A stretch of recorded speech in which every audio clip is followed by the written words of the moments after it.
In this technological world, electricity is a must, and just a few hours with no power can be a hassle. As Southern Appalachia experiences one extreme weather event after another, resulting in widespread power outages, electrical linemen have been working tirelessly to restore services and save the day.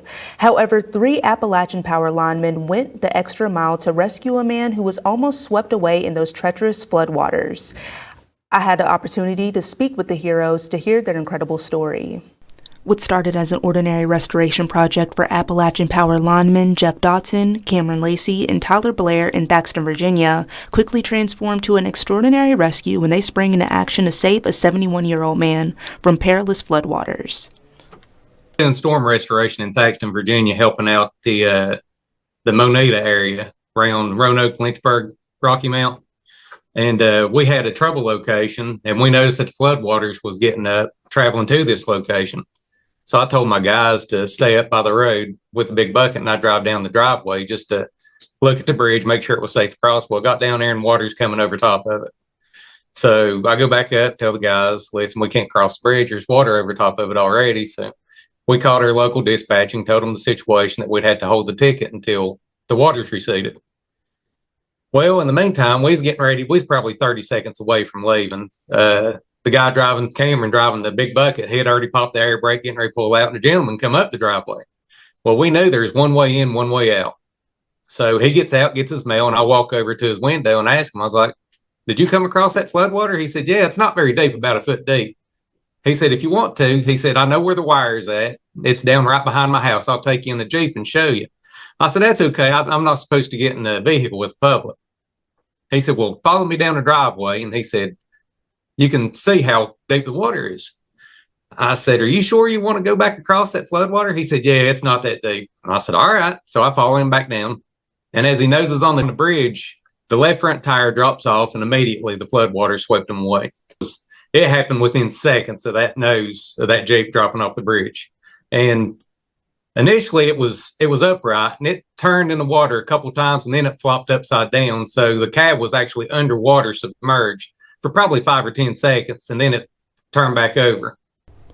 While Appalachian Power workers do undergo a great deal of safety training for their jobs, swiftwater rescue is not part of the curriculum. However, as Lacey explains, witnessing someone in distress encouraged them to do something to help despite the personal risk.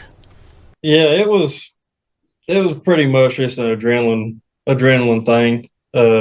After the fact, I started worrying about myself. After we got him to safety and I was standing there waiting on him to come over and get me, I was scared I was going to go into shock or hypothermia or pass out because that water was cold.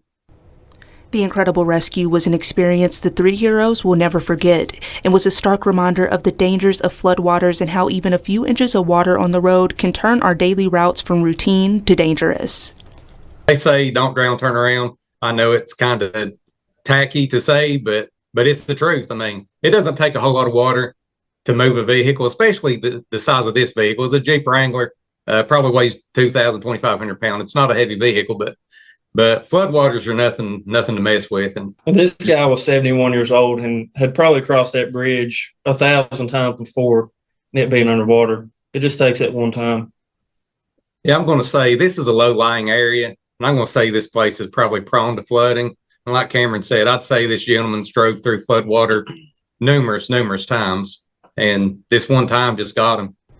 As these severe weather events continue across Appalachia, Dotson, Lacey, and Blair advise everyone to make a plan, prioritize safety in these dangerous conditions, and be mindful of your actions as they can impact others. They also ask consumers to be patient with them and their fellow AEP workers as they navigate through severe weather conditions and hazardous roads to restore electric services.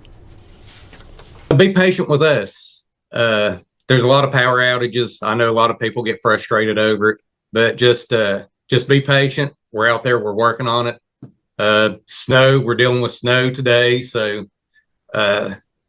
terrain, weather conditions make it difficult to do things. But the main thing is for them to stay safe themselves. Have a plan if their power's out. Have backup heat.